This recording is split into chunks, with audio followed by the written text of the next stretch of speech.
Hello everyone, welcome to class 11th। और मेरा नाम है आकांक्षा और आज हम क्लास 11th इंग्लिश की पहली कहानी the portrait of a lady को समझने वाले हैं। ये कहानी खुशवंत सिंह जी ने लिखी है, जिसमें उन्होंने अपनी दादी यानी कि ग्रैंड मदर के साथ अपने इमोशनल वॉट को शेयर किया है। ये सिर्फ एक कहानी नहीं बल्कि एक यादों का सफ़र है, एक गहरा रिश्ता जो वक्त के साथ कैसे बदलता है। ये कहानी उसी पर आधारित है। चलिए इस स्टोरी को ध्यान से सुनते हैं।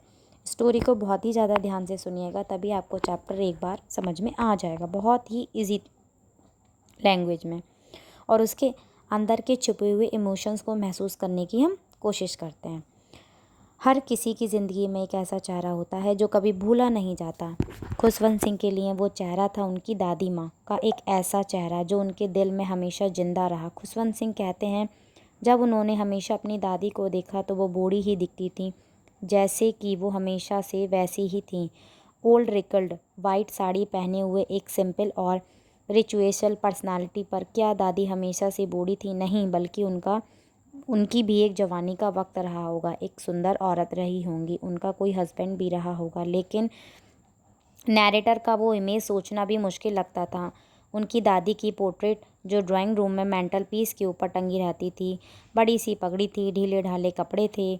उन्हें देखकर ऐसा लगता था जैसे उनके सिर्फ बहुत सारे पोता पोते हो सकते हैं, वाइफ और बच्चे नहीं। बड़ा अजीब बात है ना कि हम अक्सर अपने बुज़ुर्गों को सिर्फ उनकी बुढ़ापे वाली इमेज से याद रखते हैं, उनकी जवानी का सफ़र हम कभी सोच ही नहीं पाते। खुशवंत सिंह कहते हैं, दादी के बुढ़ापे में एक अलग ही नूर था, न सजावट थी न श्रृंगार था, सिर्फ एक शांत सी रोशनी थी। उनका चेहरा झुर्रियों से भरा हुआ था, लेकिन हर लकीर एक कहानी सुनाती थी। वो हमेशा सफ़ेद साड़ी पहनती थी, उनका एक हाथ कमर को संभालता और दूसरा हाथ माला गिनता रहता। उनके चांदी जैसे बाल थे जो कि उनके चेहरे पर बिखर जाते थे और उनके होठ हमेशा प्रार्थना से हिलते रहते थे। उन्हें देखकर ऐसा लगता था जैसे मानो पहाड़ों पर बर्फ़ की चादर हो, ठंडी सफ़ेद और सुकून भरी। सच में वो फिजिकली प्रिंटी शायद ना रही हूँ पर वो फिजिकली प्रिटी शायद ना रही हूँ पर वो अंदर से बहुत ज़्यादा खूबसूरत थी। एक सिंपल और स्पिरिचुअल पर्सनालिटी। शुरुआत के समय में जब ऑथर के माँ बाप शहर में सेटल हो गए थे तो उन्होंने ऑथर को गांव में दादी के पास छोड़ दिया था। यह अलग रहना दर्द नहीं बल्कि एक नया रिश्ता बन गया। उनकी दोस्ती का एक सुनहरा दौर शुरू हुआ। दादी और नैरेटर हर वक्त साथ रहते थे, जैसे एक दूसरे की दुनिया हो। सुबह सुबह उन्हें दादी उठाती, प्यार से नहलाती, कपड़े पहनाती, साथ में वह अपनी लहराती हुई आवाज़ में प्रेयर्स गाती, इस उम्मीद में कि शायद सुनते सुनते उनका मन भी प्रेयर से जुड़ जाएगा। लेकिन ऑथर तो सिर्फ इसीलिए सुनते थे क्योंकि उन्हें दादी जी की आवाज़ बहुत प्यारी लगती थी, जो कि सुकून देती थी, जबकि उन्हें बात करने में कोई इंटरेस्ट नहीं था प्रेयर याद करने में कोई इंटरेस्ट नहीं था। फिर दादी उनके लिए स्लेट तैयार करती थी, पेन, इंक पॉट सब एक बंडल बांधकर उन्हें देती थी। और पता है नाश्ते में क्या होता था? एक मोटी बासी रोटी, लेकिन उस पर प्यार से लगाया गया थोड़ा सा मक्खन और चीनी। इतनी सिंपल, पर उसमें माँ जैसा प्यार छुपा होता था। और फिर दोनों हाथ पकड़कर एक साथ स्कूल जाते थे। और ख़ास बात ये थी दोस्तों कि जो स्कूल भी था वो मंदिर के साथ ही होता था। तो जैसे ही नैरेटर और बाकी बच्चे अल्फ़ाबेट और मॉर्निंग प्रेयर सीखते थे, वैसे ही दादी वह मंदिर में बैठकर लेक्चर्स पढ़ती थीं। फिर स्कूल के बाद वह दोनों गांव की गलियों में घूमते घूमते घर की ओर लौटते थे। इसी बीच उनकी दादी उनको लोक कथाएं और भगवान की कहानियां सुनाती थीं, साथ ही साथ रास्ते के कुत्ते को रोटी डालती थीं। और उनकी एक छोटी सी आदत थी जो उनके दया और प्रेम को दिखाती थी। इन दोनों इन अ, दिखाती थी, ठीक है। उसके बाद में है, इन दोनों का जो रिश्ता था वह बहुत ही प्यार भरी आदत बन गया था, एक दूसरे की ज़िंदगी का ज़रूरी हिस्सा बन गया था। फिर आया एक टर्निंग पॉइंट जब नैरेटर के पेरेंट्स सिटी में अच्छे से सेटल हो गए थे और उन्होंने दादी और नैरेटर को भी शहर बुला लिया। यह उनकी फ्रेंडशिप में एक टार्निंग पॉइंट था। भले ही वह सिटी में एक ही कमरे में रहते थे, पर अब दादी नैरेटर के साथ स्कूल नहीं जा पाती थी। नैरेटर अब एक इंग्लिश स्कूल में मोटर बस से जाने लगे थे। गांव की तरह गलियों में कुत्ते भी नहीं थे, जिन्हें दादी रोटी खिला सके, तो उन्होंने अपने शहर के ही घर में स्पेरोस को दाना डालना शुरू कर दिया। जैसे जैसे साल बीतते गए, नैरेटर और दादी के बीचों की बातें कम होती गईं।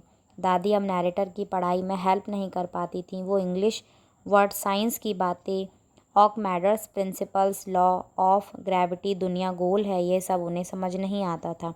और ना ही वह बिलीव करती थीं। उन्हें इस बात का दुख था कि इंग्लिश स्कूल में भगवान और स्कर्ट्स के बारे में कुछ नहीं सिखाया जाता। और पता है, एक दिन नैरेटर ने दादी को बताया कि अब उन्हें स्कूल में म्यूजिक्स लेंसेस मिल रहे हैं। सुनते ही दादी का चेहरा थोड़ा सूख सा गया, उनका मन हिल गया। उनके लिए म्यूज़िक का मतलब था नाचने वाली औरतें और सड़कों के भिखारी।